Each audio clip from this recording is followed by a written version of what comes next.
Section 3.5, Rational Functions and Their Graphs. Rational functions are quotients of polynomial functions. This means that rational functions can be expressed as f of x equals p of x divided by q of x. That's where we have a quotient, p of x divided by q of x, where p and q are polynomial functions and q of x cannot equal to 0. Remember, if you have 0 in the denominator, it's undefined.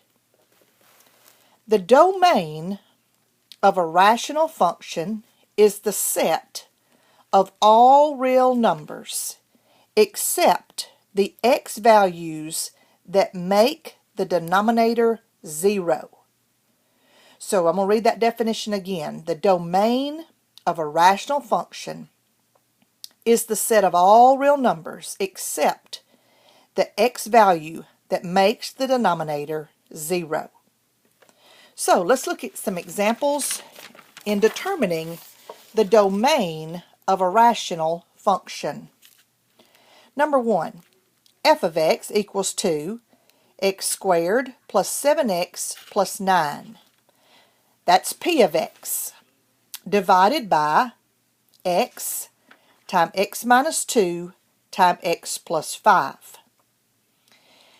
What we must do is determine the numbers that we need to exclude from the domain. And we need to exclude the numbers that cause the denominator to become 0. So, if you take the denominator and set it equal to 0, I will take x equal to 0, x minus 2 equal to 0, and x plus 5 equal to 0. These are the numbers that we will need to exclude from the domain. Now solve for x. X equals 0. Add 2 to both sides. X equals 2. Subtract 5 from both sides. X equals negative 5. So, these are the numbers that x cannot equal to. So, your domain is all real numbers except 0, 2, and negative 5.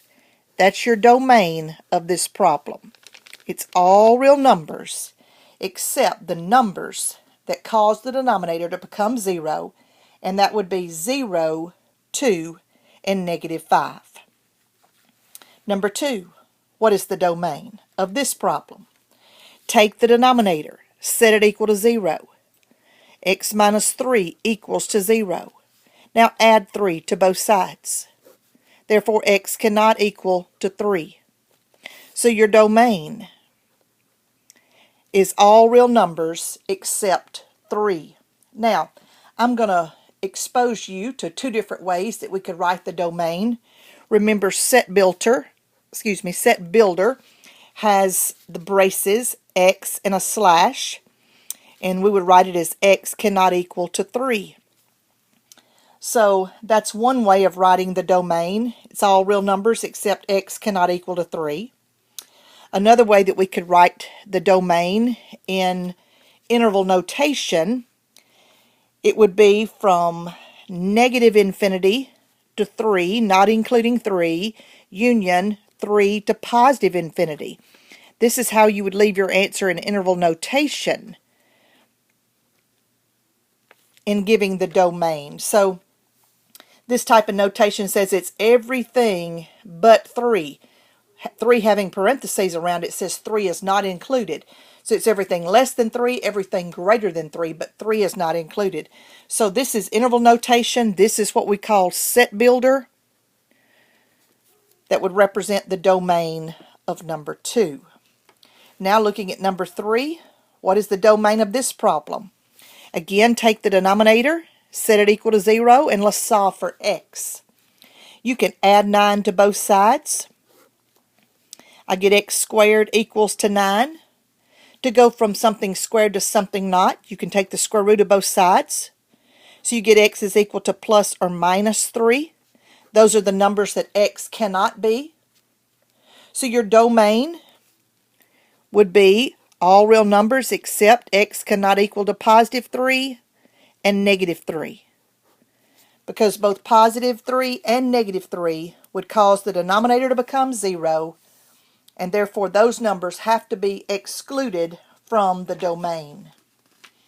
So I could write this in interval notation as well. Think about it. It's on a number line. It's everything but negative 3 and everything but positive 3. So if we were to write this in interval notation, it would be from negative infinity to negative 3, not including 3. Union negative 3 to positive 3, not including negative 3 and positive 3. Union 3 to positive infinity. So that's a way we could write our answer in interval notation. So it's everything less than negative 3, it's everything in between negative 3 and positive 3, and everything greater than 3. So this type of notation again would include everything but negative 3 and positive 3. And let's look at the last one, number 4. Let's find the domain. Anytime you're asked to find the domain, take the denominator and set it equal to 0. And those will be the values that you will need to exclude from the domain. So with this problem, I would subtract 9 from both sides. I get x squared equals to negative 9. Normally, now at this point, when you have x squared, you take the square root of both sides. But you can't take the square root of a negative number as far as real numbers. So in this problem, your domain is all real numbers. You don't have to exclude any numbers. You don't have to exclude any real numbers. We could write it interval notation. It's negative infinity to positive infinity.